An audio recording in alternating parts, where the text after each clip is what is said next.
Hello everyone, good morning. I am Nandini. Welcome to our channel WiFi study with Nandini, जहां पर हम discuss कर रहे हैं 13 फेब के करंट अफेयर के बारे में। तो आइए देखते हैं क्या है हमारे पास। फर्स्ट हम बात करते हैं नेशनल वुमेन्स डे के बारे में, जो 13 फरवरी को मनाया जाता है हर साल। ठीक है, तो इस बार भी 13 फरवरी को मनाया जाएगा और ये सरोजनी नायडू की बर्थ एनिवर्सरी पर मनाया जाने वाला दिवस है। 13 फरवरी 2014 को ये डिसाइड किया गया कि जो दिवंगत सरोजनी नायडू हैं उनकी 135वीं जयंती थी, पुण्यतिथि थी, उस पर ये डिसीजन लिया गया कि इस दिन को हर साल राष्ट्रीय महिला दिवस के रूप में सेलिब्रेट किया जाएगा और सरोजनी नायडू के काम और उनके जो जो भी योगदान थे उनको याद किया जाएगा। सरोजनी नायडू के बारे में अगर हम बात करें तो इनका जो जन्म था वो 13 फरवरी 1879 को हुआ था और इनकी जो कविताएं थी उन कविताओं की वजह से इनको भारत का कोकिला कहा जाता था। इनको कैसर ए हिंद भी मिला था जो ब्रिटिश सरकार के द्वारा दिया जाता था। इन्होंने प्लेग महामारी के दौरान भारत में बहुत सारा काम किया था। साथ में ही ये भारत की पहली महिला गवर्नर थी। ये कई सारे एग्जाम में पूछा भी गया है। और ये पहली बार जब महिला गवर्नर बनी थी तो किस जगह की बनी थी, तो संयुक्त प्रांत, वर्तमान का जो उत्तर प्रदेश है उसको संयुक्त प्रांत बोला जाता था, वहां की गवर्नर ये बनी थी। इनकी कुछ रचनाएं हैं जिनके बारे में आप पढ़ सकते हैं।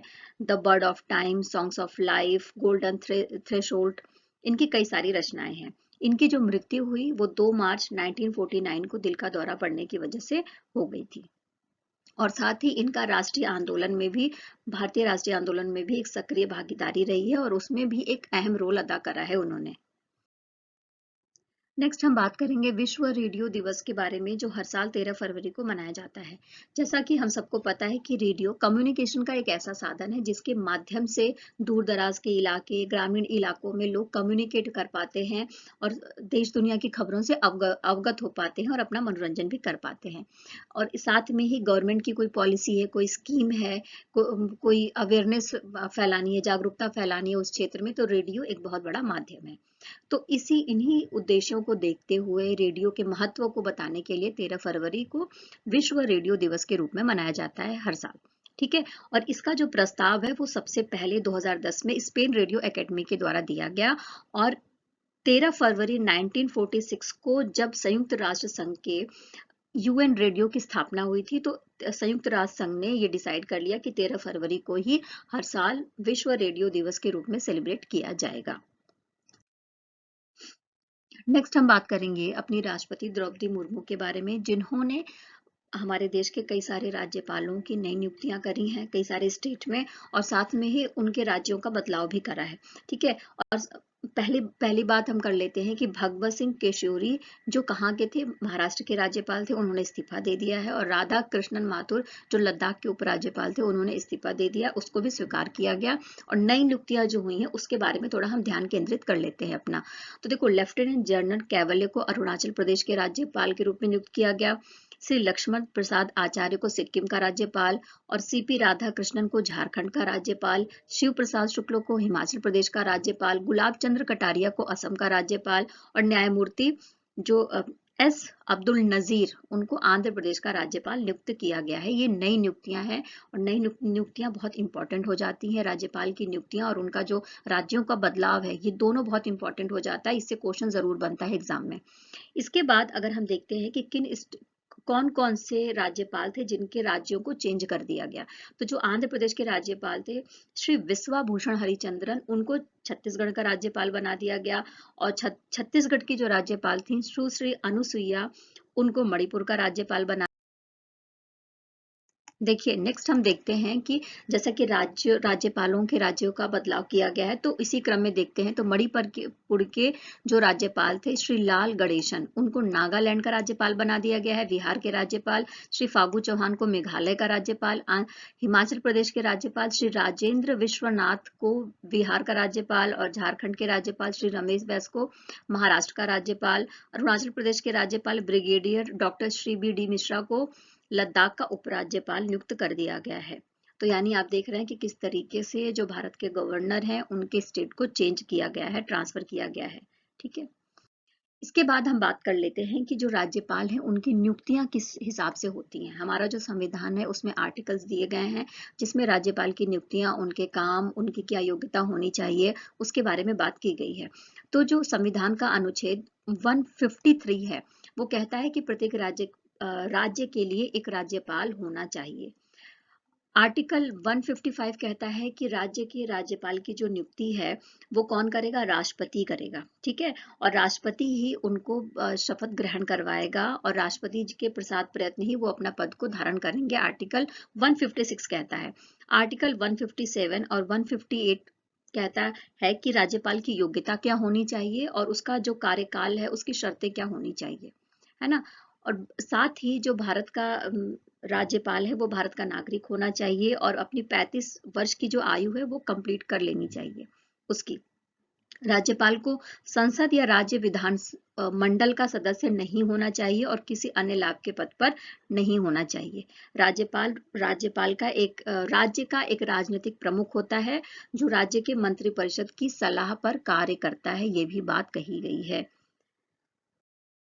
इसके बाद देखो ये सारे हमारे जो 28 राज्य हैं उनकी प्रॉपर लिस्ट दी गई है जिसके बारे में आप अपने नोट्स बना सकते हैं, वीडियो को पॉज करके इस लिस्ट को देख सकते हैं कि किस स्टेट के कौन से राज्यपाल इस समय प्रेजेंट में हैं।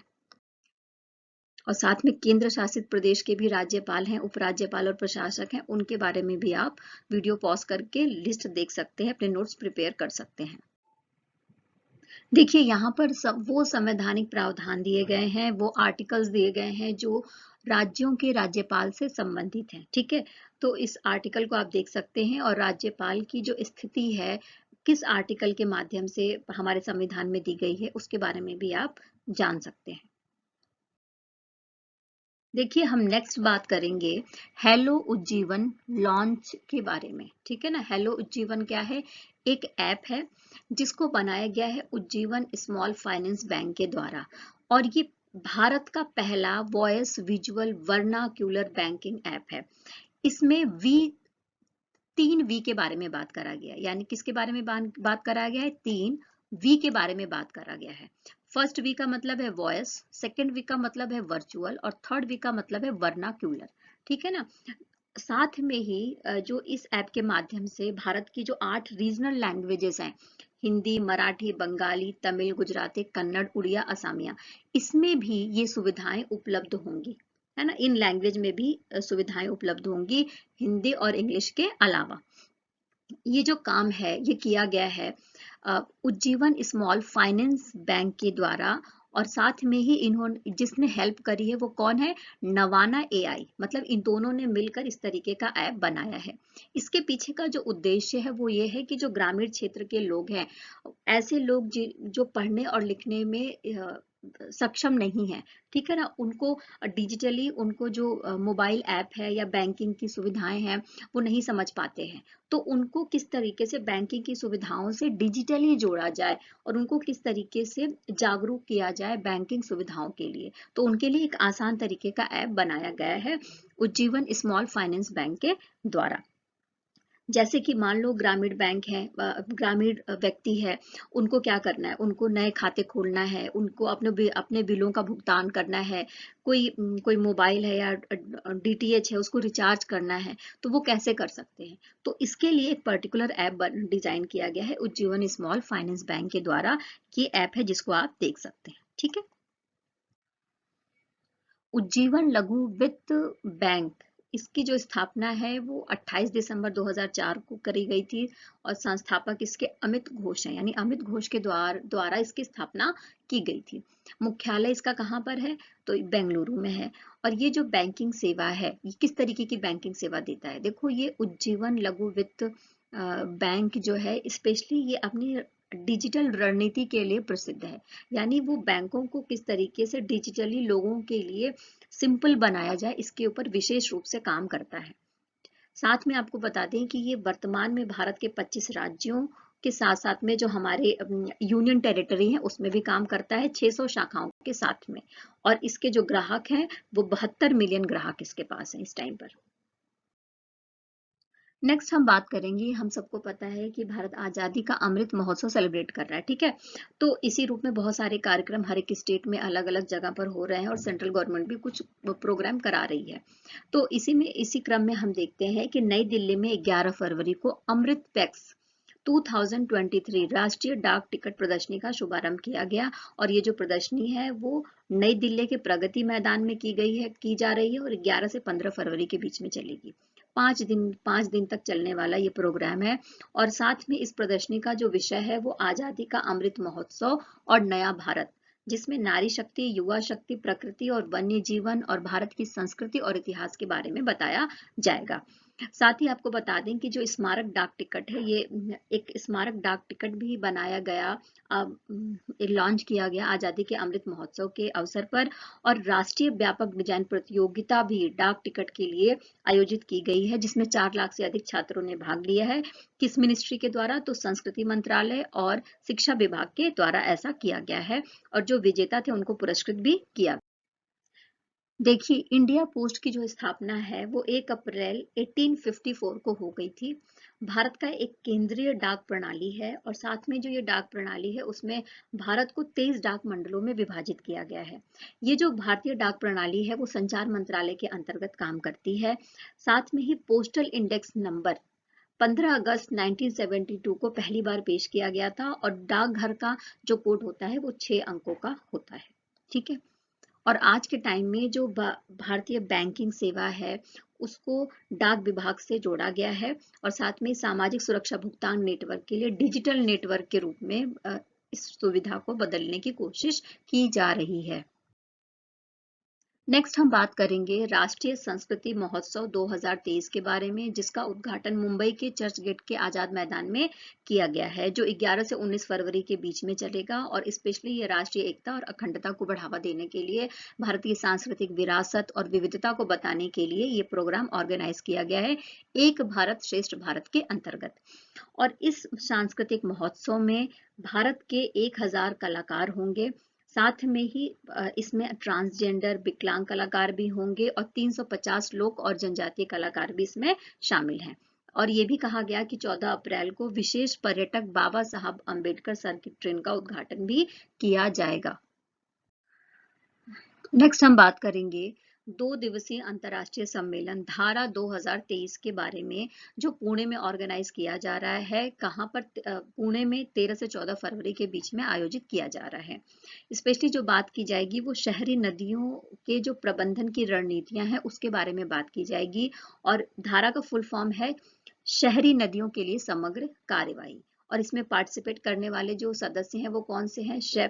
धारा नदी शहर गठबंधन के सदस्य, और साथ में ही G20 के अंतर्गत U20 आता है, यानी अर्बन 20 आता है। तो इसके साथ में अंतर्राष्ट्रीय सम्मेलन आयोजित किया जा रहा है 13 और 14 फरवरी के बीच में पुणे में, जो राष्ट्रीय स्वच्छ गंगा मिशन तथा राष्ट्रीय शहरी मामलों के संस्थान के द्वारा आयोजित किया जा रहा है। और इसका उद्घाटन कौन करेगा? तो केंद्रीय जल शक्ति मंत्री गजेंद्र सिंह शेखावत के द्वारा इस कार्यक्रम का उद्घाटन किया जाएगा।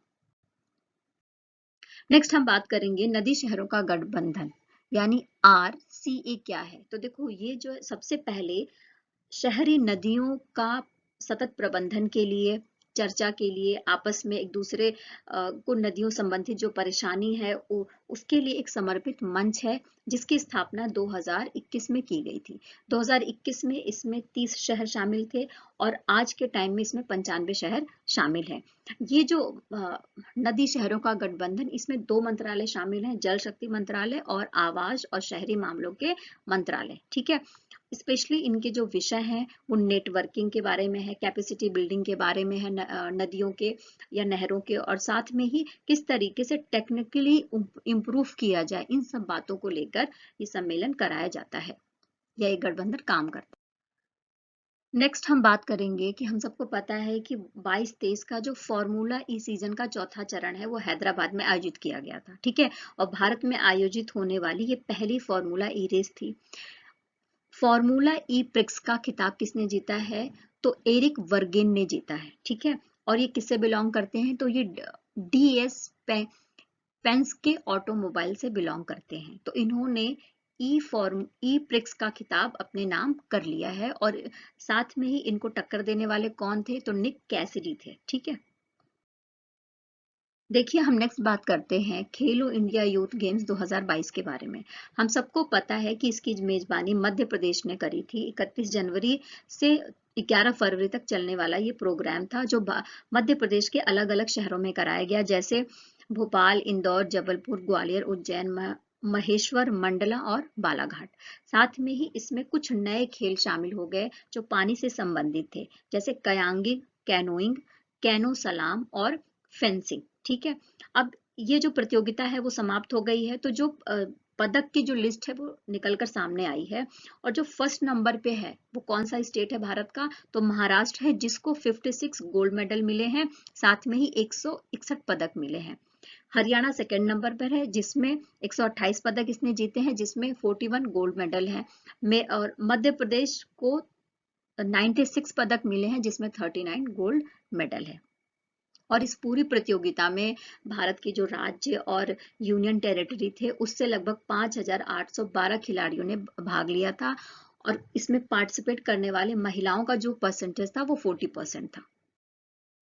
नेक्स्ट हम बात करेंगे G20 के बारे में, जिसका जो कृषि प्रतिनिधि बैठक है वो कहाँ पर आयोजित किया जा रहा है, तो मध्य प्रदेश के इंदौर में किया जा रहा है। 13 से 15 फरवरी के बीच में किया जाएगा इंदौर में। साथ में ही इस टाइम पर एक प्रदर्शनी भी लगाई जाएगी, कुछ स्टॉल लगाए जाएंगे, जो मत्स्य पालन, पशुपालन के साथ साथ में कुछ फूड प्रोडक्ट होंगे, साथ में ही पोषक अनाज के स्टॉल लगाए जाएंगे। और इस सम्मेलन में स्पेशली कृषि संबंधी मामलों पर विचार विमर्श किया जाएगा, अंतर्राष्ट्रीय संगठनों के बीच में, अंतर्राष्ट्रीय देशों के बीच में ही। और इस दौरान जो डेलीगेसी है उसको राजवाड़ा महल और साथ में ही जो मांडू किला है उसका भी भ्रमण कराया जाएगा। इस वीडियो में इतना ही। आई होप कि आपको पसंद आया होगा, तो प्लीज चैनल को लाइक करिए, शेयर करिए और सब्सक्राइब करिए। फिर से मिलेंगे कल। Okay, take care, bye bye.